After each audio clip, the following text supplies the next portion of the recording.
Anorexia nervosa afflicts about 1% of the population. Bulimia is more common. We see that in around 2%. And binge eating disorder is actually the most prevalent eating disorder, and we see that in over 3% of the population. Now, these are diagnosed eating disorders. If we broaden it out and look at people who have symptoms of eating disorders, those numbers go up even higher. For a long time, we've been under the misperception that eating disorders were caused by sociocultural factors, like women trying hard to diet down to an unrealistic body size. But what we found out in the past couple decades through a lot of the research that we've done, as well as other people around the world, is that genetics actually plays a central role in risk for anorexia nervosa, bulimia nervosa, and binge eating disorder. So we know when we treat adolescents that treating them with family members really helps outcome. And we've been watching more adults with anorexia nervosa come to our program at UNC. And we've asked the question, how can we leverage the families to treat these adults with eating disorders?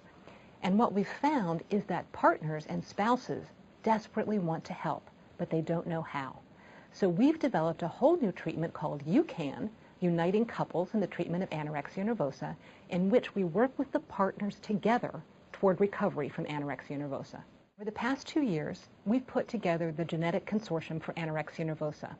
This is now 16 countries that have united to pull together all of the DNA samples of people with anorexia nervosa that exist on the planet.